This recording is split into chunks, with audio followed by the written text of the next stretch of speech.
Hello and welcome to the Play-by-Play, a sports media talk show from Awful Announcing, where we are here to break down NBC's highly anticipated debut, return, one should probably say, to the NBA.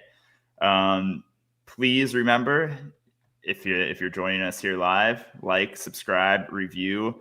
All of that helps. We're coming to you live at 3 p.m. on Wednesday, October 22nd.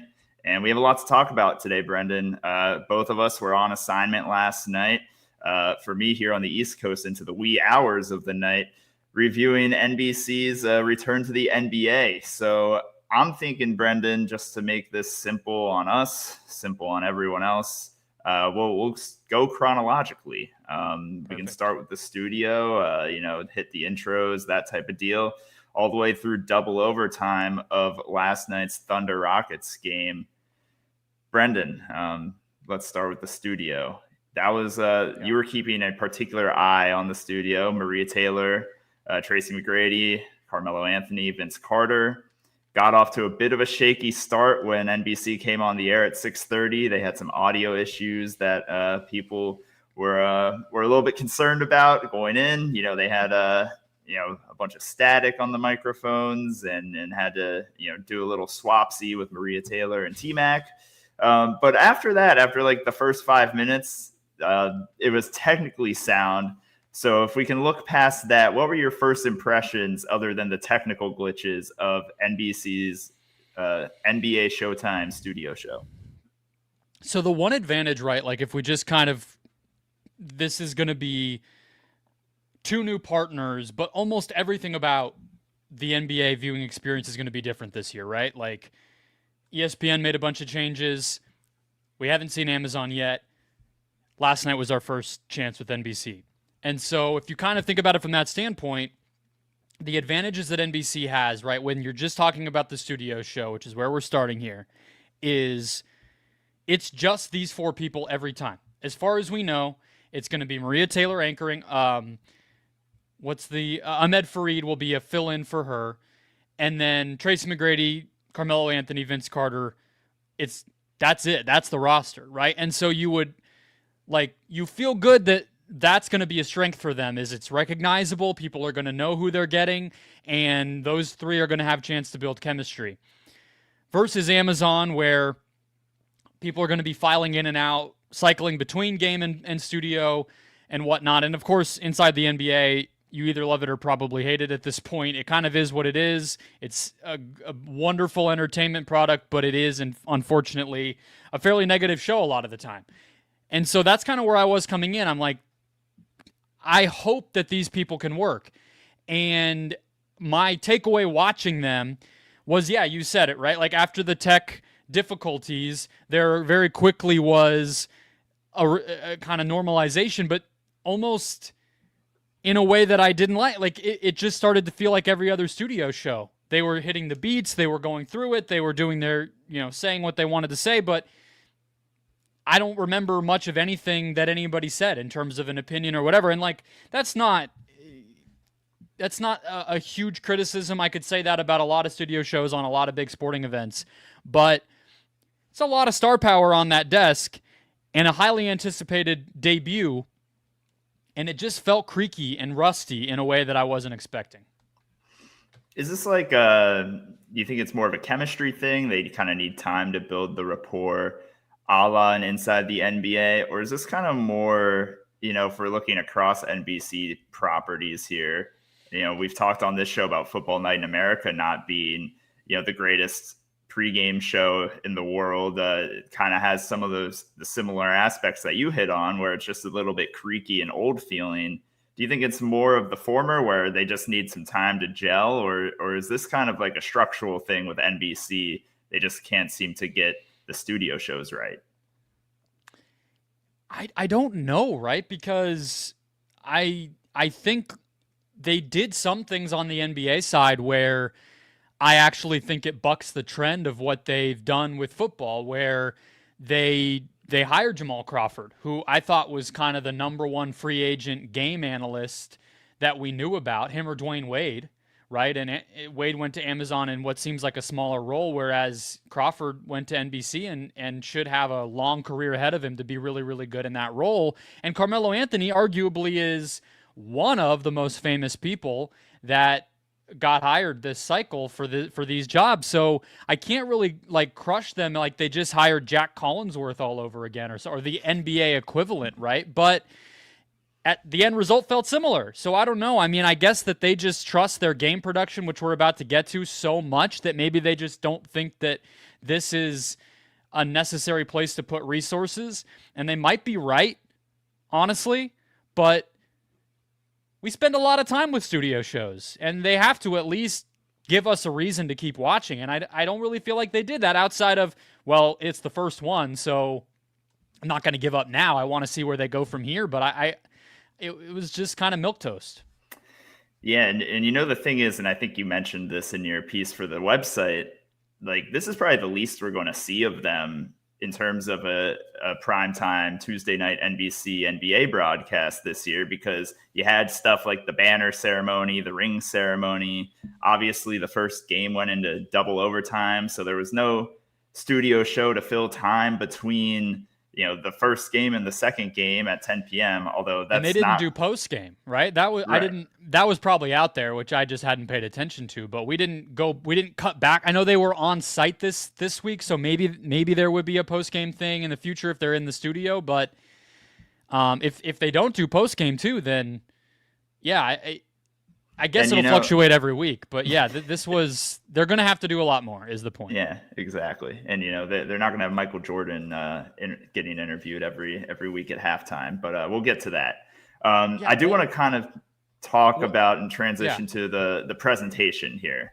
And I think we saw a lot of that in the intro, and NBC kind of going into their classic style intro that we saw Bob Costas kind of make famous on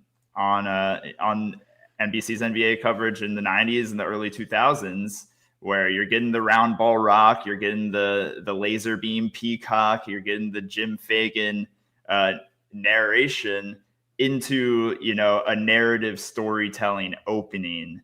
And that's kind of what Mike Tirico delivered on Tuesday for us. We got all those elements, even down to, the kind of weird AI generated Jim Fagan voice giving us the narration, which, I've written for the site. I am not a fan of, but, to each their own. What did you think of kind of the vibe, the presentation that NBC put on for its first broadcast?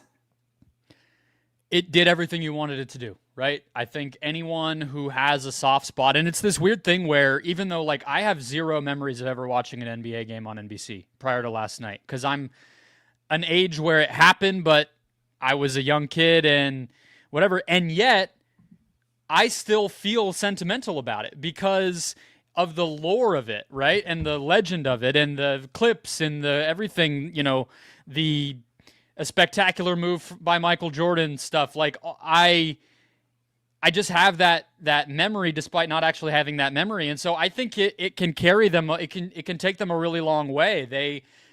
I thought like some of the little touches were very cool, like starting with the cropped ratio and then expanding, like showing like, hey, we're on big screens now. Before you were watching us on your turn dial TVs, or obviously not, but like so it checked all the boxes for me, and it does make the games feel big. Like that's what we spent all year last year hitting ESPN in particular on, even during the playoffs, where these games would just kind of come and go. It would be a lot of howling by Stephen A. Smith, and then why can't you put the freaking finals logo on the court and all these sorts of things. And yet, yeah, it was opening night, and there was a ring ceremony and a banner ceremony, but the games had something that got you excited, that made it feel like it mattered, and that goes a long way. And I honestly think it'll take them all throughout this first season. But we don't need to get it. It's one day in, but I do wonder, like, that can't last forever. So, it won't feel new forever. But for this week, and I think for several months, I and everyone else watching these games will still feel pretty hyped when we hear that music kick in and everything that goes into it.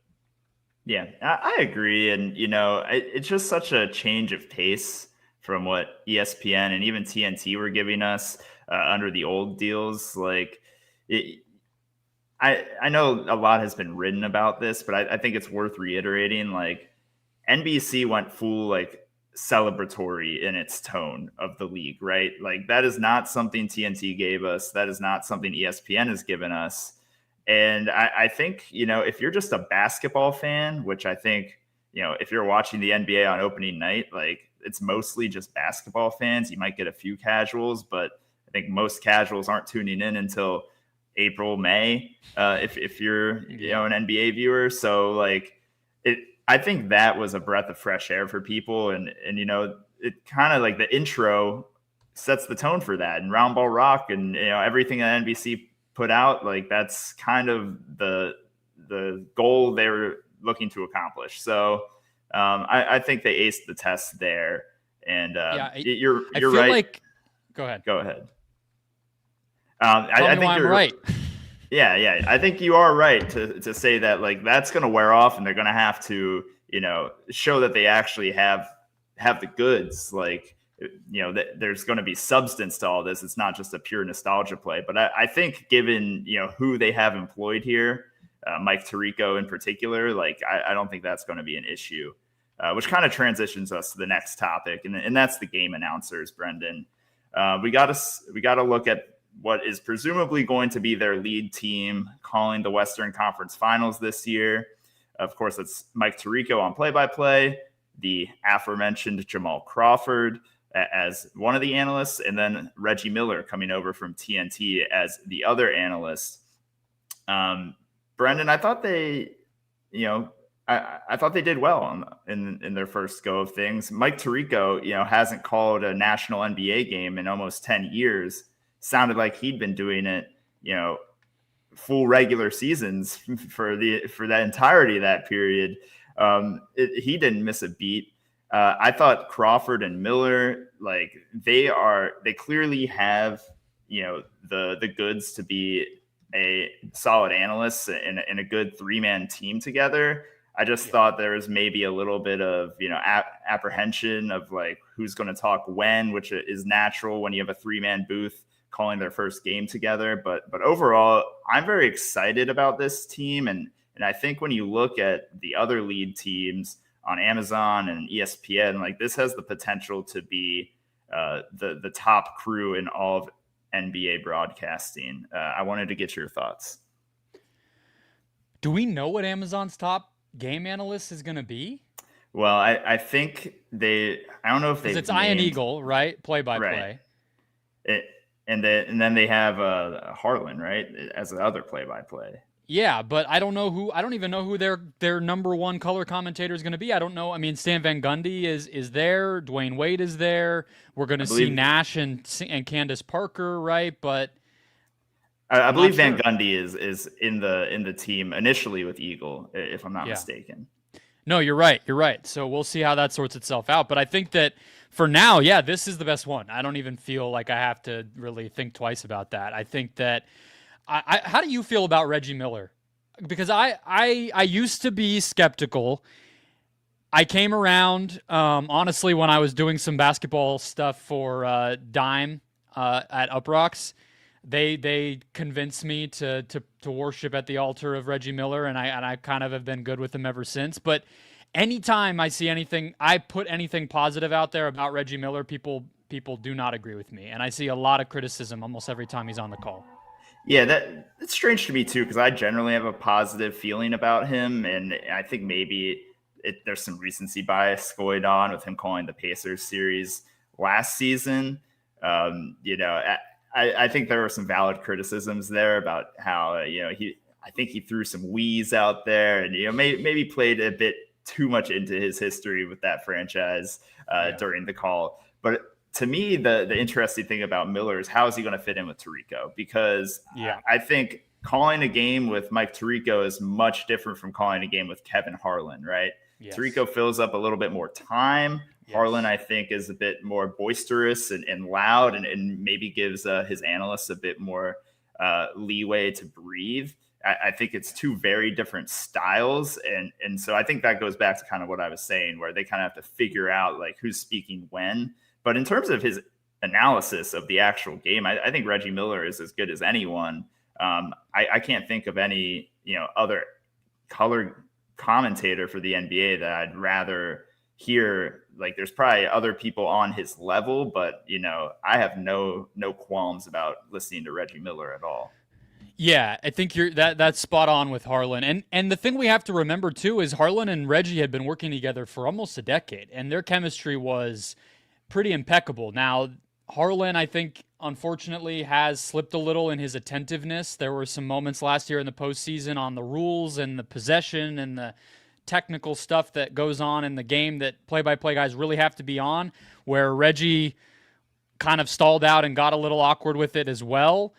But they're just playing off of one another was amazing, and that takes time. And so him and Tirico are going to have to build that. And then I think Crawford is sounded more than willing, because again, if we remember, he worked with Reggie at TNT also, right? So I think Crawford knows he's the third fiddle there, but you also want to hear from him. And that's always the tough thing about a three-man booth, even in basketball, or especially I should say in basketball, where there's just so much action. That third guy, there's very little time. That's why Mark Jackson became known for "Mama, there goes that man," because that's about all that he had fucking time to say at any point, because of how much Breen and Van Gundy were talking, right? So like that's just how it's gonna go. But this is a great booth. And one thing, Tirico needs a catchphrase. He says all of them after a three or something like that. When a big three goes in, like you got all 3 points or whatever.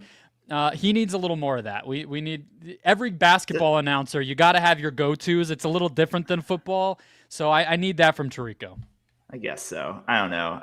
The catchphrase is like, even now when I hear Mike Breen give me a bang during the regular season, like it just doesn't land with me. Like I feel like that's got to be saved for big moments. Oh yeah, you gotta pick your spots, but you have to have it to go to. Is all I'm saying. True. I grew up in Phoenix. We had Al McCoy. He said Shazam every time anyone hit a three. Like you have to have it if you're going to be one of the great NBA announcers. So Tirico's got to rise to the moment. I'm a sucker for onions, so as a college basketball guy. So I guess you're right. All right, Brendan, let's transition to halftime here, because that's when we got the big old Michael Jordan debut, and boy, was it kind of exactly what I expected it to be.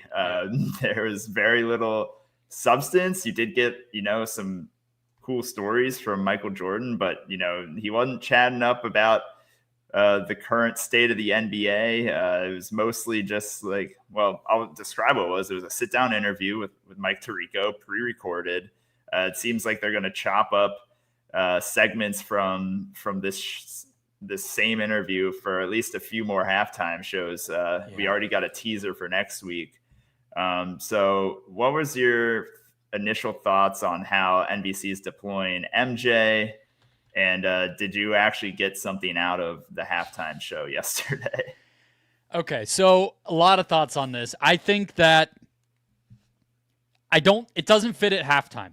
That's my first thought, because it had nothing to do with anything happening on the court, and that's just the wrong thing. Like, I found myself feeling bad. Tracy McGrady, Vince Carter, Maria Taylor, and Carmelo Anthony are all on site, on the court at the Paycom Center for an awesome NBA game. They get to say half a sentence apiece for 15 seconds on air, and then it cuts to Michael Jordan talking about a dude he rented a house from, a fellow rich guy that he's friends with, and it's just like, I don't know why we're here, right? But and yeah, it was exactly what I thought. It was pre-recorded. It was an interview. It was like bowing down to his airness in all of the ways that I guess we have to in 2025, even more so than Fox does with Brady. And yet, Drew, Bill Simmons took my take completely. Like, what he's already going viral. I don't even need to rehash it. People can just search Bill Simmons on whatever they're watching stuff on, and they'll find it. I could watch the dude talk about taking out the trash for 100 years straight, and I would be fine having lived that life. If that was my life and I died at 100 and all I did was listen to Michael Jordan, I'd be happy. Like, it's just something about him. I am captivated. And so I think all those things, and I was critical of it, and yet I don't care. I love it. I want more of it. I want it every week. I want it 3 times a week. I will take it as much as I can possibly get it, because it was just it's Michael Jordan. Then there's no replicating that. I really hate to admit it, but I think you're right. Like, I wanted to hate it so much because it didn't feel right at halftime. It's Michael Jordan talking about the last time he touched a basketball, and the pressure he felt trying to make a free throw in front of some random dude's grandkids. Like, I don't know if I even bought that story was real at all. Like, I could have been completely we have a chatter who is skeptical. Come on, yeah. I don't disagree, man. I kind of think that could have just been made up, but I don't care. Exactly, and it's really unfortunate because like our freaking job here at Awful Announcing is to be like, all right, like give us some good content, like critiquing these networks, but if you're literally just able to pay the most famous basketball player in the world to just speak about anything, and like that's better than what half of the halftime shows we see on any other network and any other sport is giving us, like one, that kind of makes our jobs a little moot, but two, it's like is this really what it's come to? Like, we just want celebrity. I mean, it's kind of what Fox has done with their baseball studio. It's what ESPN has done a bit with college football. But here's the difference: is it's supply and demand, right? Like, part of why MJ is so captivating is because there's so little of him. And we're in a world where what's rewarded is Dave Portnoy talking about pizza and gossip and bullshit all the time and being famous that way. And I literally am not saying that as a criticism. I'm saying that as a compliment. But Michael Jordan, it's the exact opposite. And frankly, like, I think it's something somebody like Brady could learn something from. So that's part of it, right? Is like, but I also only think that will take them so far. And I do think, like, if we're in December and he's still speaking in generalities as if 30 games haven't already been played, it'll get old. At some point, it will need to be Mike Tirico saying, hey, Victor Wembanyama is breaking out this year. Tell us what you think of this, alien on the basketball court. And we'll need Michael Jordan to put Victor Wembanyama into context. Otherwise, we'll just get bored of it, and it will get old. But this will take them, again, like I said about the production, like, this will take them pretty far, and it was definitely a good debut. Right. They definitely designed the first interview to just be like, all right, we're hitting every evergreen topic we possibly can so we can, stretch this out. My worry is, like, do we know if Michael Jordan is even a basketball fan? Like, does he watch the NBA? Well, that's the thing, right? Like, maybe he kind of set himself up to have to be, because he said, oh, I still am so passionate. I live and breathe this stuff. It's like, all right, well, then you got to be watching like the Wizards or something and give us a take on Jordan Poole out there, because otherwise no one's going to believe you, because you're getting paid to give takes now, buddy. So prove it. Let me tell you, just based on the the advertisements they're putting on the buses and the trains here in DC, I don't think it's going to be a good season for the Washington Wizards. No, it's not. No one should have to watch that. Well, we can raise a different mediocre team, Portland. Like, he's gotta bring something to the table besides stories about being rich. Right. Yeah, it's gonna be interesting to see how he's deployed the rest of the year.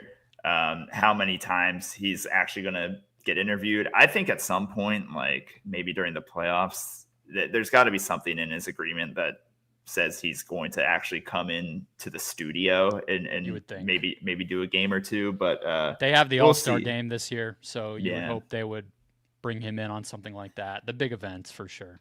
Right. Okay, let's do one more quick topic on the actual game, and then I want to get to a quick conversation about what this all means for ESPN, because I've seen a lot of chatter on social media about that.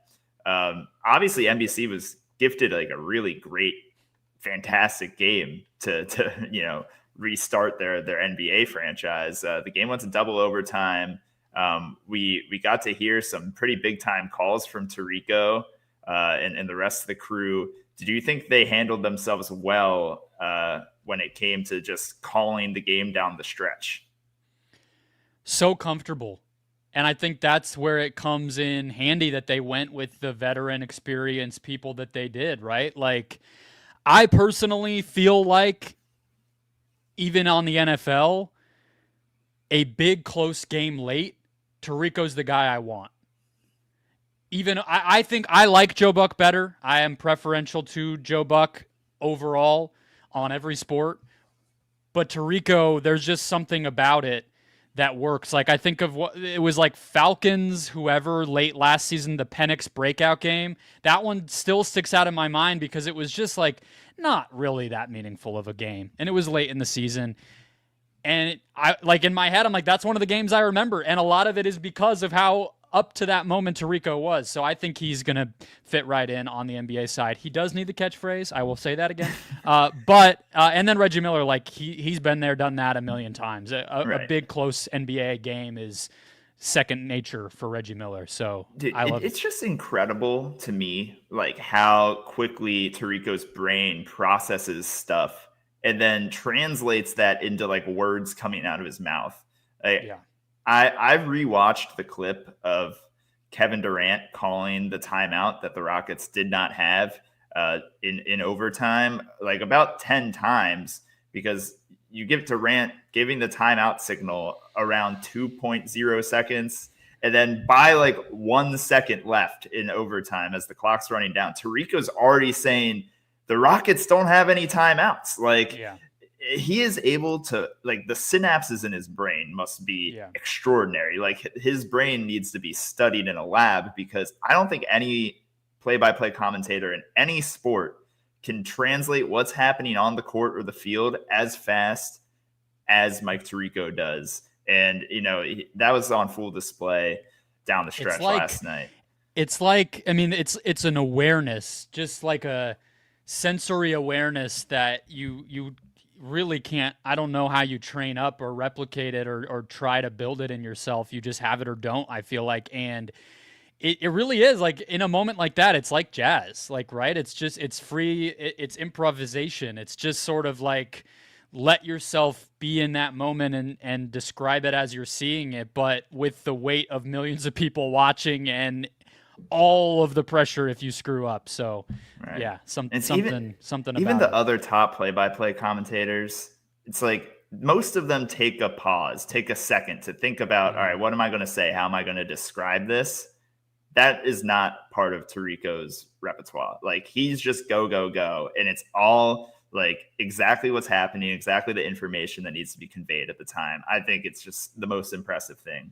But is he the announcer right now? Like, he has the championship belt of not only obviously we're singing his praises, but most visible, most kind of impactful. It feels like it's him or Ian Eagle to me.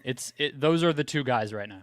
That's interesting. I just think Tirico's assignments put him over the top. Like, he's doing the Olympics, he's doing golf majors, you know, he's doing Super Sunday Bowl. Night Football, the Super Bowl. Exactly. Like, I just don't think it's comparable. And I don't think anyone, even the other top guys, do it at quite a high level as he does. But we'll have more time to talk about Tirico the rest of the season. He will be certainly on our television screens quite a bit, as we mentioned, with the Super Bowl and the Olympics coming up. Let's do one more topic here, Brendan. And I think this is a bit more of a critical, negative topic after we kind of sang NBC's praises here for much of this show. And that's the reaction I saw on social media to ESPN's NBA coverage based on how NBC covered the sport last night. Because, wow, like, ESPN hasn't even done a game this season, and they're already catching a lot of flack for how they cover the sport in a more negative light. And I think those are valid criticisms. It's stuff we've written about extensively at the site, especially, you know, last playoffs. I think Matt Yoder had a great column or two about ESPN's NBA coverage. And, you know, they're debuting tonight. We have Inside the NBA, which, you know, is not known for its positivity, but they're making their ESPN debut tonight. Of course, you're going to get your fair share of Stephen A. Smith, another man not known for his positivity. Are we? Is it? That's a comparison I've seen made, and as far as I understand, he's going to cut back considerably on his NBA appearances, not only because of Inside the NBA coming to the network, but also with this new contract. It was well publicized that he's going to not be a fixture on NBA Countdown the way that he would have been. So I think regardless of whatever else is happening, we were saying goodbye. Last year was Stephen A's last hurrah, although I say that if the Knicks make a run, all bets are off. But I do think there will be a lot less of Stephen A this year. I hope you're right, and that is true. That like there's going to be significantly less. We'll see how much that is. But even still, these criticisms have been well documented for ESPN. Are they fair? And do you think after seeing how NBC proceeded in its presentation of the league last night, ESPN's going to try to strike a more similar tone to that? I don't think we're going to get changes from inside the NBA. That's still a TNT production. Maybe they see some of that criticism and become a little bit more positive. But I'm talking about NBA Countdown and then ESPN's game presentation. Like, is this going to be more effusive in its support of the league than it has been in the past? So I think Tim Legler will go a long way with that. I think that Legler is much more basketball forward and much more shining a spotlight on the good things about every team, which there always is going to be something to say that's good. So that should help. Not that Doris Burke didn't do those things, but I think Legler is even more effusive and kind of passionate and exuberant about all that stuff in a way that bleeds through the screen, in my opinion. I just think ESPN doesn't invest enough in the NBA. I don't really get it for something where they have the finals and it's clearly a marquee.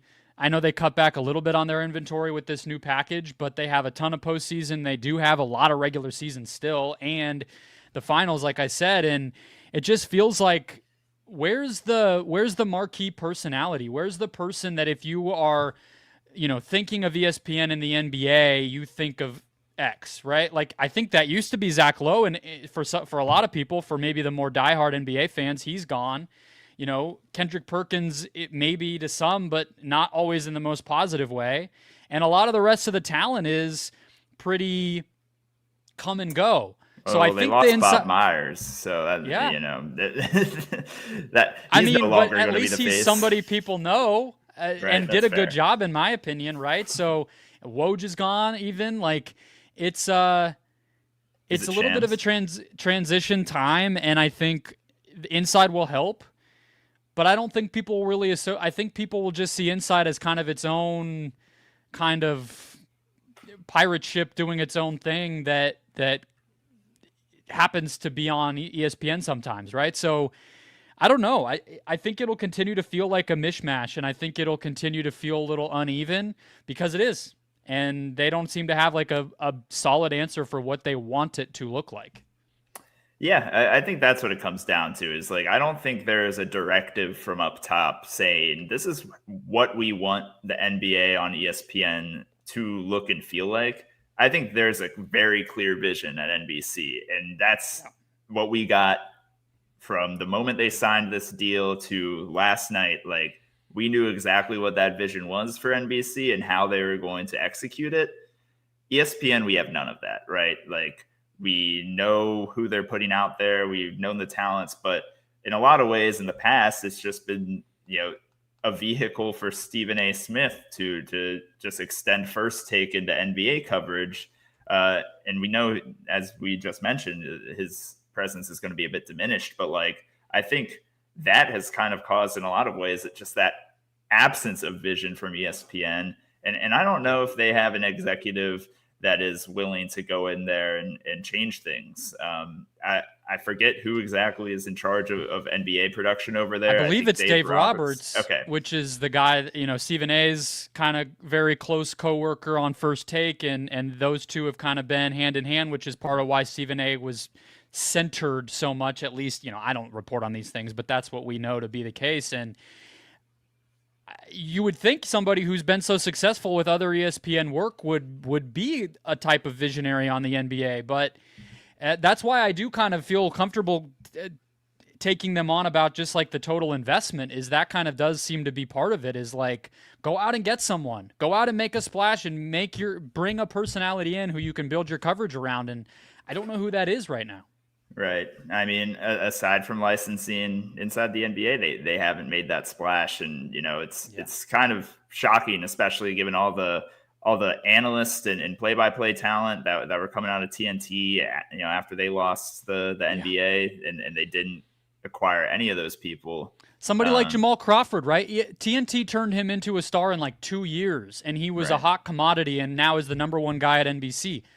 When's the last time anyone became that at ESPN? I mean, JJ Redick, and then he went to go coach a team. I guess you would say maybe that was a slip for them where he could have been in place. And obviously we had the Doc Rivers thing. Like, I get all those things have happened, but I don't think it's as hard as they make it look.